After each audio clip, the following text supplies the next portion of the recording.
Let's continue to know more about the tools of photography and use them in our practice as photographers and photojournalists. How to choose the right parameters? The choice of the aperture value, shutter speed value, and the ISO depends on the situation and the judgment of the photographer. Only by experimenting with different values can you see for yourself what suits your needs. The important thing is not to miss the moment. Being able to anticipate the moment and to judge the lighting helps us to take the right picture at the correct exposure. What is important is to have a keen observation and a good understanding of these three parameters: the aperture value, the shutter value, and the ISO value, and how they work in relation to each other. We move on to the next major element in the exposure triangle, which is the aperture. What is this aperture? Aperture can be explained as the opening in the lens that allows light to fall on the sensor. I repeat, aperture is the opening in the lens that allows light to fall on the sensor. You have various apertures. Let us have a look at those apertures. You have 1.4, f 1.4 I should say, f2, f 2.8, f 4, f 5.6, f 8, f 11, f 16 and f 22.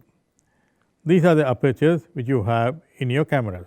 Some cameras might have from 3.5, other cameras might have from, if you have this thing more expensive lens, they would start with 2.8 or 1.4. But the basic cameras, the lenses which you have, which is the basic zoom lens which you might have, your apertures might start with 3.4 or 4 or 4.5. But now let us get back to this.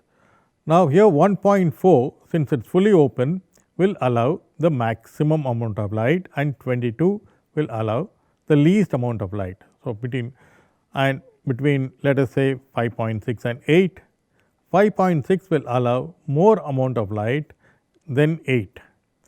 So lower the number,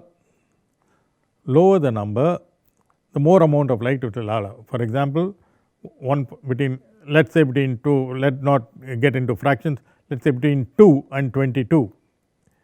2 will allow lot more light than 22. Now again, as in the shutter speed, the movement from one aperture to another is called a stop. A step in English is known as a stop in photographic language. The half and double principle works here also. If you take f8 for example, f8 will allow half the amount of light as 5.6 and twice the amount of light as 11. Any aperture you take f4, f4 will allow half the amount of light as 2.8 and twice the amount of light as 5.6. Now between the aperture and the shutter speed there is no equation, there is absolutely no equation. Now 1 by 1000 is not equivalent to 1.4, nor is it equivalent to f22. There is absolutely no equation, but remember this, we would be dealing with this. Once you get one right exposure, one right equation or exposure, there would be an inverse proportion. You do not have to worry about yourself about this now, we would deal with it a little later.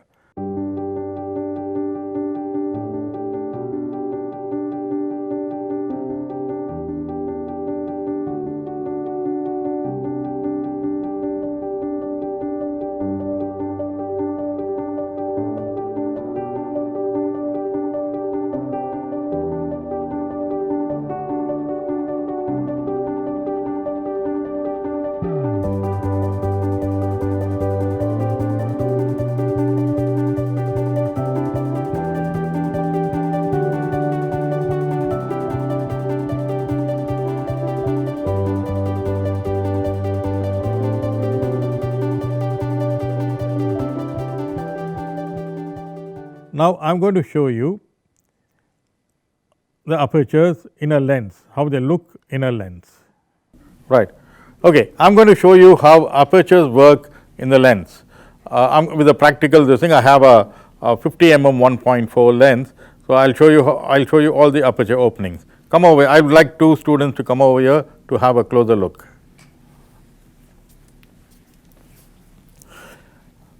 These are the aperture rings, it got from 1.4 down to 22. Now, let us have a closer look at the aperture openings. I have set it at 22, which is the smallest opening. Now, I am going to move on to 16, 11, 8, 5.6, 4, 2.8 and 1.4.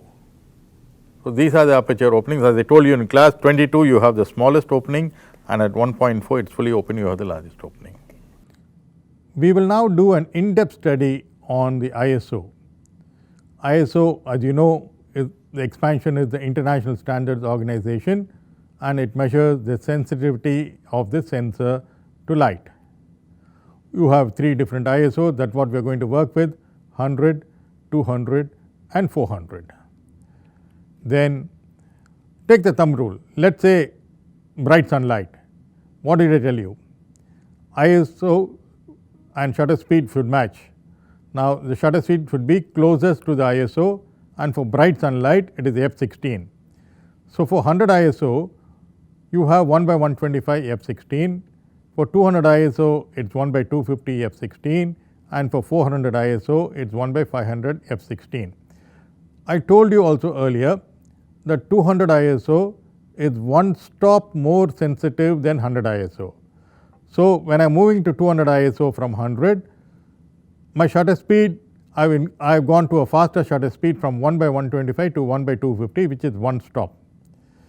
Again, I told you that 400 ISO was one stop more sensitive than 200. Now, if you look at this, I have gone in from 1 by 250 to 1 by 500 when I am shooting with 400 ISO. f16 remains the same, and the difference between 100 and 400 ISO I told you was 2 stops. Now, for 100 ISO my exposure is 1 by 125 f16, and for 400 ISO it is 1 by 500 and f16, the difference is 2 stops. So, this proves that my thumb rule is right. Okay. Now, let us have a look at few pictures on which have been taken at different ISOs. The first one has been shot at 100 ISO, right. The exposure is given there, it has been shot at 100 ISO. Now, whenever you change the ISO, you also have to change either the shutter speed or the aperture, that we have seen. Now, what am I going to do? Now, I just change the ISO from 100 to 200, and I do not change my aperture or shutter speed settings. Now, it has gone overexposed. It has gone overexposed by one stop. Then I move my ISO setting to 400, and I do not alter my shutter speed or aperture. So, at 400 ISO, you see it is 2 stops overexposed. The color is also going off because it is 2 stops overexposed. The color is also fading. Now, again I want to move to a higher ISO. I move on to 800 ISO, totally washed out, there is no color, there is no nothing. So, whenever you change your ISO settings, you also have to see that you adjust either your aperture or shutter speed or both.